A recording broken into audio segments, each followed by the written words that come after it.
Good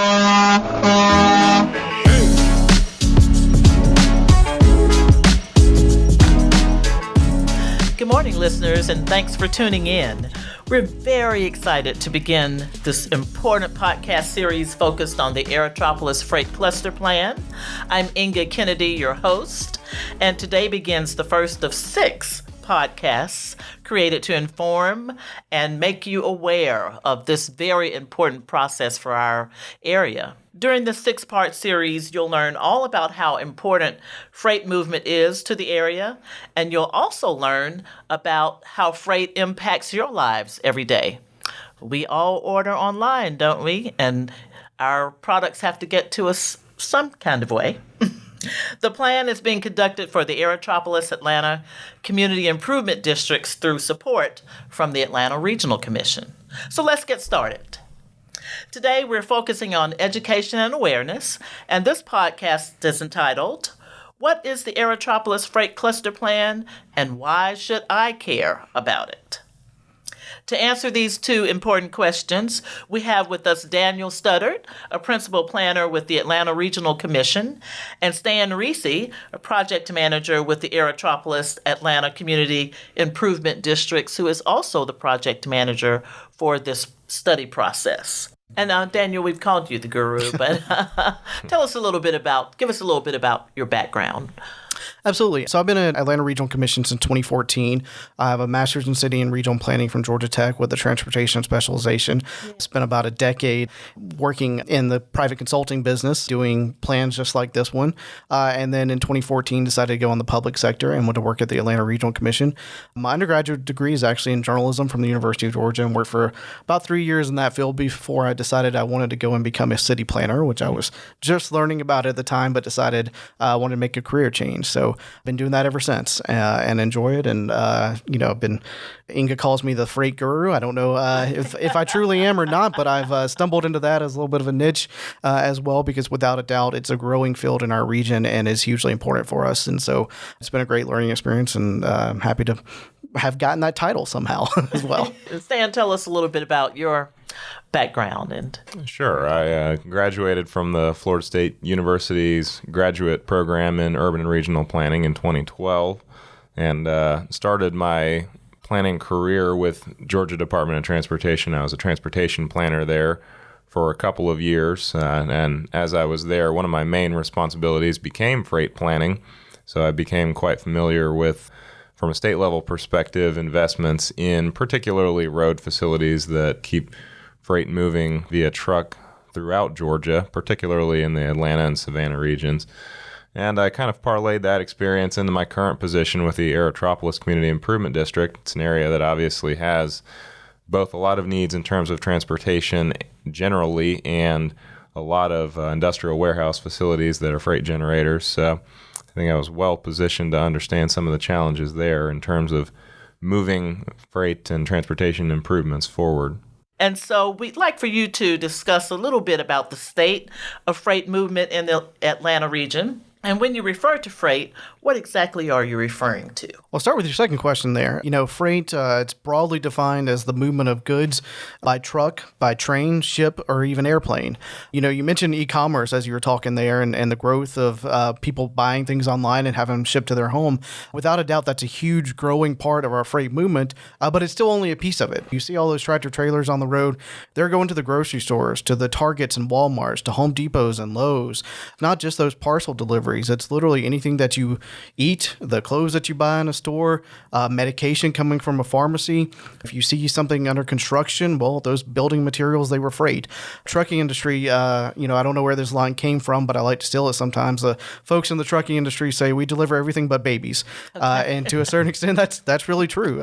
Pretty much anything, look around you right now, wherever you're at, pretty much anything you can see was probably freight at some point. Okay. And so clearly it's key for us in our region for our day-to-day day-to-day lives, as well as it is nationally. In terms of what's happening for us for freight in our region beyond that, we have a regional freight plan that was updated last in 2016, and we saw certainly freight a lot of growth since our last freight plan.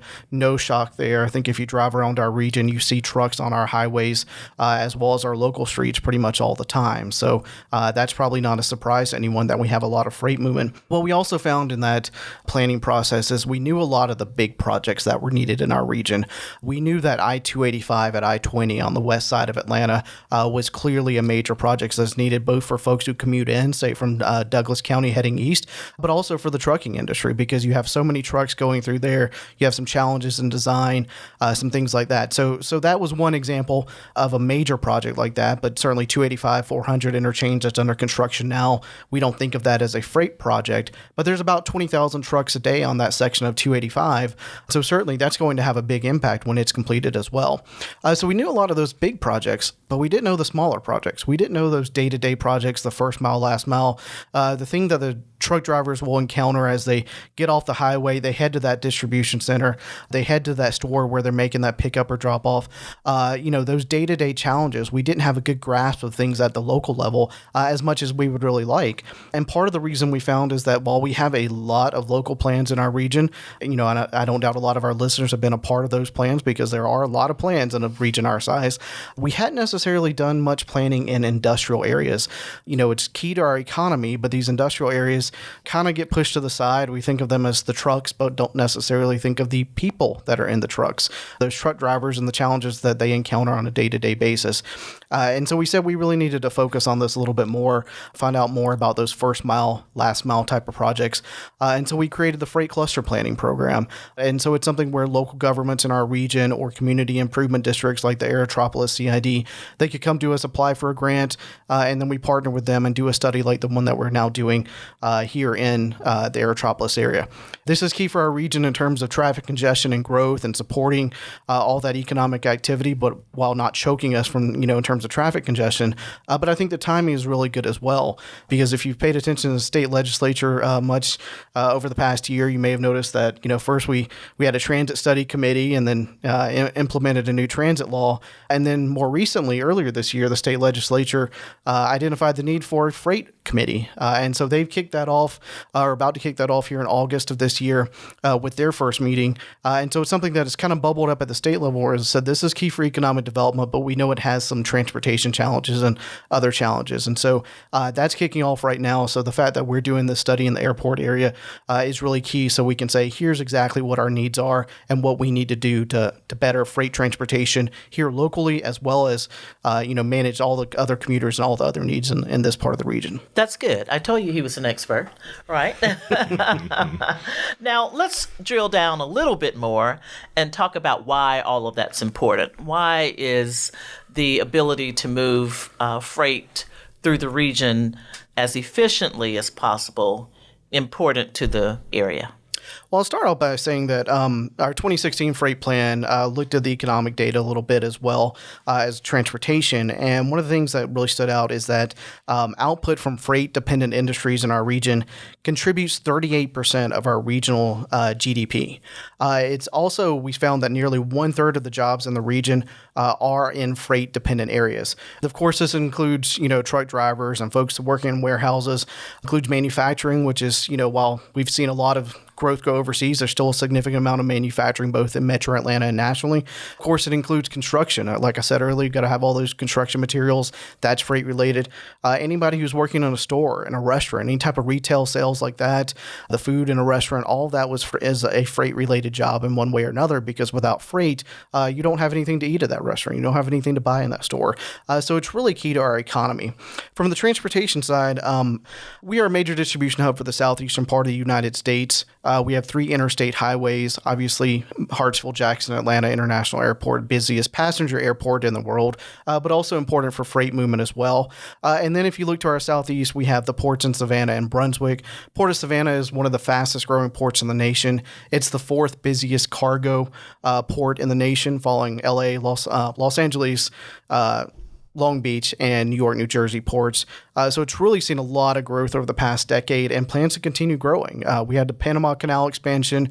I know I'm getting a little bit far from our study area, but the Panama Canal expansion is something we don't think about day to day, but that growth down there has resulted in an expansion of the port in Savannah so that they can handle these larger ships that are coming in now. That's all part of the Savannah Harbor expansion project where they're dredging the Savannah River, making it so that they can better accommodate these larger ships there at the port, which means bigger ships, more freight coming into Savannah, much of which comes to Metro Atlanta. So we really serve a regional and national need by being that port by being that area that really serves the port of Savannah. We then in turn serve the rest of the Southeast as that regional hub. And that goes back to how you described earlier the importance of freight in our everyday lives and things that we do every day. And look how far it's coming. It's coming all the way from the canal and through the canal and to the port of Savannah. Absolutely. And up to our region. And so now we can talk some, and I'll ask both of you, Daniel and Stan, describe the importance of the freight cluster planning activity that we are undertaking in the Aerotropolis area. Well, as we went through our regional freight planning process, one of the key pieces of data we looked at is where industrial development existed in our region. We actually got some data from our partners at Georgia Power, identified where we had warehousing in our region, where we had manufacturing, and where we had vacant industrial spaces. We looked at all that and actually found that we, to a certain extent, have industrial development throughout most of our region. Certainly along every interstate highway, major highway, there's some type of industrial development. I hear folks kind of complain about trucks sometimes in their community. They're like, get them out of here. I'm like, well, no, they're probably going to something nearby. They're not just passing through. Believe it or not, you may have some industrial needs right there. And without a doubt, you have some type of commercial retail stores in your area. But as we drilled down on that data a little bit further, we saw that there were what we call clusters, where we saw a lot of industrial development near other industrial development. Of course, a warehouse, a manufacturing facility isn't necessarily the best next door neighbor for your house, for where you live. And so it's pretty common that these types of businesses cluster near other businesses of the same type because they have compatible uses essentially. And so as we drilled down, we saw that this clustering was taking place, and we really saw a need. Okay, let's drill down and do some further analysis with the freight cluster planning program, where we can look at things, do a traffic study. We can look at transportation needs of the truck drivers and others in the area. We can also look at access to jobs. We can look at, say, warehouse workers. How are you getting to work every day? Maybe you don't have a car, but you definitely still need to get to work each day.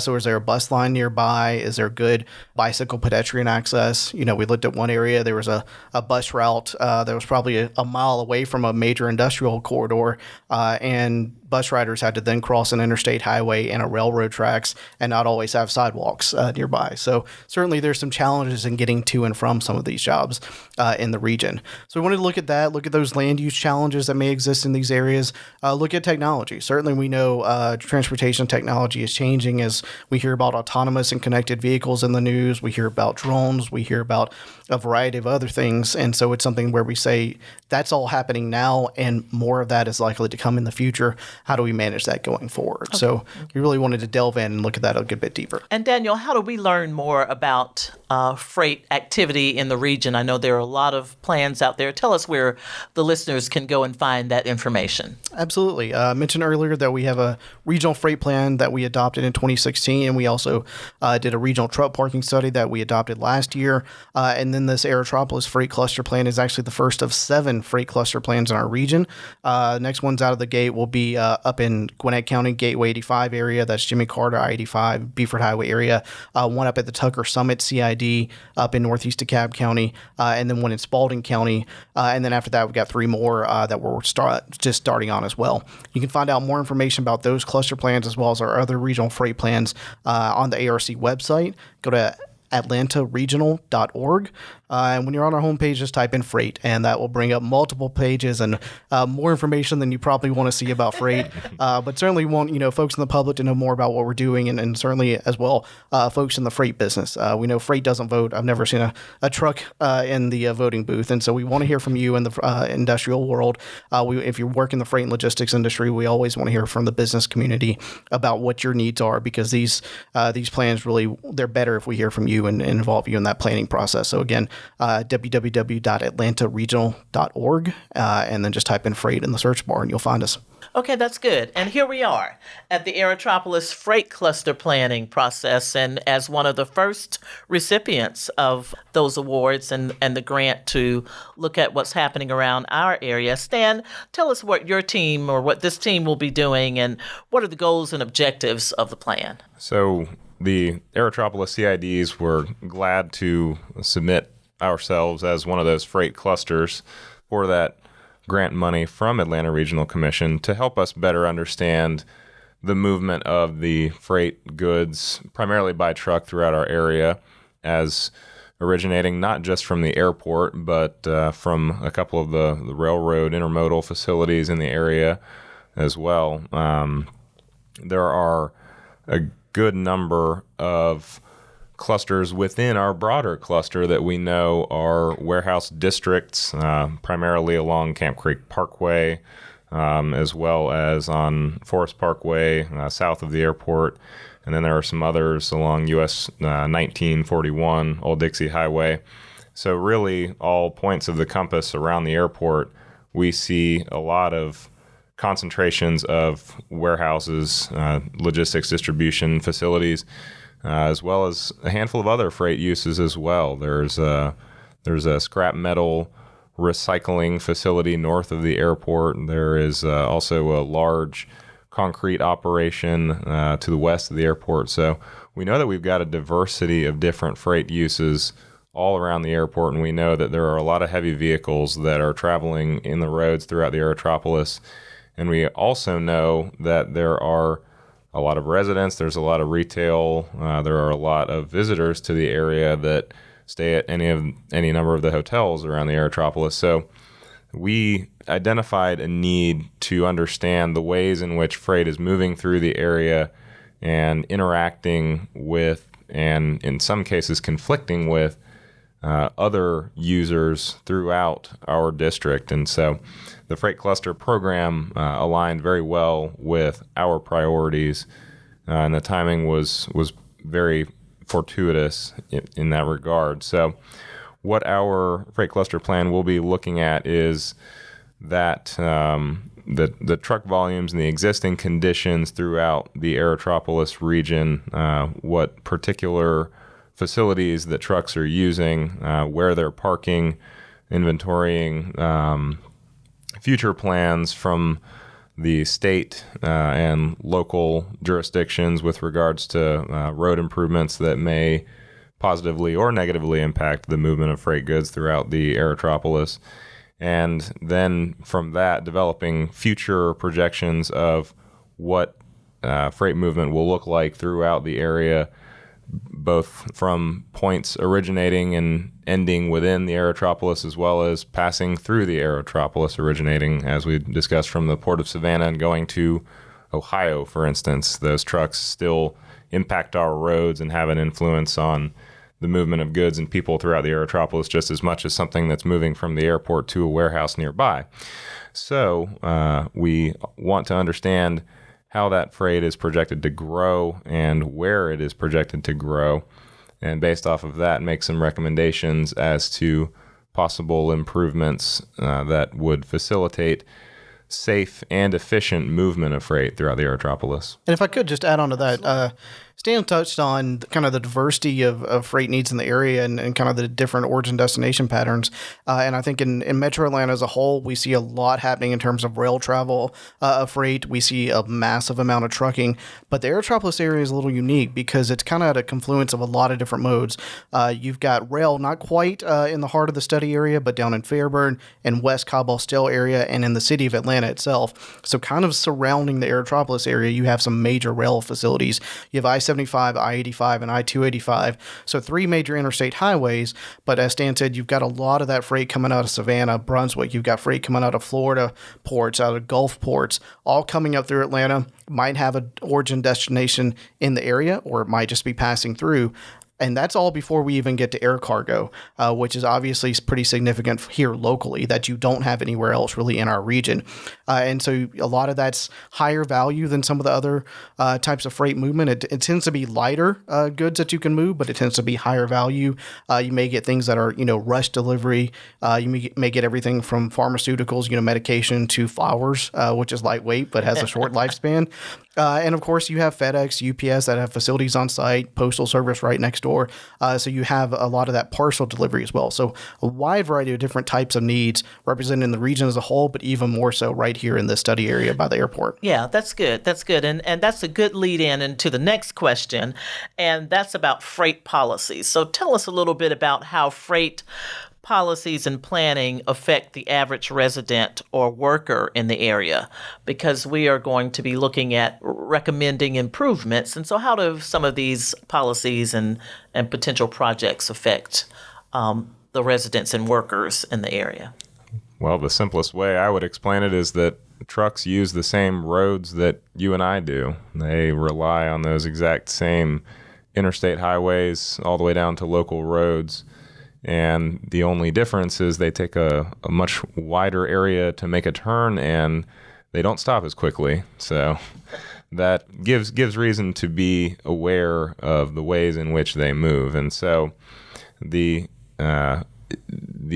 probably unique strength, but also challenge of the Aerotropolis district is the number of different local jurisdictional partners that we have. There are 6 different municipalities, 2 different counties, the world's busiest airport, a large number of other governmental entities that have some sort of touch on that area. So we've got all kinds of different cooks in this kitchen deciding what our transportation network looks like. And so that can be potentially a challenge to creating a cohesive transportation network. And so one of the intentions of this plan as well is to give that cohesion to the area, to provide some sort of higher level connection between College Park, East Point, Hateville, South Fulton, the long list of different entities that we work with on a daily basis. And then with that, why is coordination between the jurisdictions important? Why is it so important to have their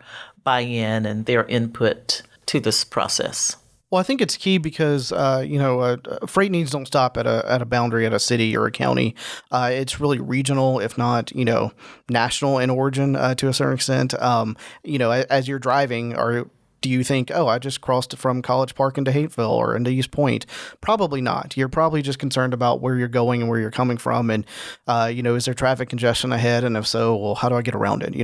How do I get around this backup and get where I'm going as quickly and safely as possible? You're not thinking, what government manages this roadway at any given moment. Most of us don't, and I certainly don't. But we want it to be, a safe, efficient routing system as much as possible.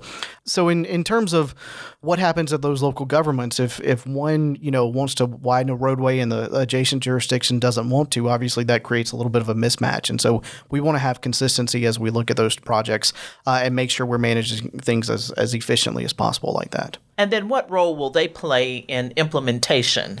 That's an important key for planning and moving toward the future. What role will the jurisdictions play in implementation? Well, it's a common misconception that CIDs are sitting atop large piles of money. As it turns out, we actually do not have a huge amount of money to spend on capital improvement projects. So what we have to do in a lot of cases when we're seeking to improve a road facility is we have to enlist our local partners in paying for that improvement. That can be not only our local municipal jurisdictions, but also Georgia Department of Transportation as well. So we need our local partners to be bought in to the overall plan, because we're going to be looking at them to help fund a lot of these projects over the next 5 years, as well as some of the longer term projects that we'll identify as part of this plan that are on a maybe 10 to 15 year time frame. All right. Well, thank you, Daniel and Stan, for participating with us today. This has been very informative, and I'm sure our listeners have learned a lot, which is the purpose of our podcast. And yes, our next podcast is going to be very, very enlightening because we're going to be talking about how technology affects freight movement. We're now hearing about how automation is coming and automated trucks and automated activities. We'll talk more about those emerging trends as well as some of the emerging trends around warehouse development and land use planning and how all of that will impact our area. So until the next time, you can also learn more about our study by visiting the project website. And that website is aerocidS.com. Again, aerocidS.com. And you can click on the Projects tab. And until then...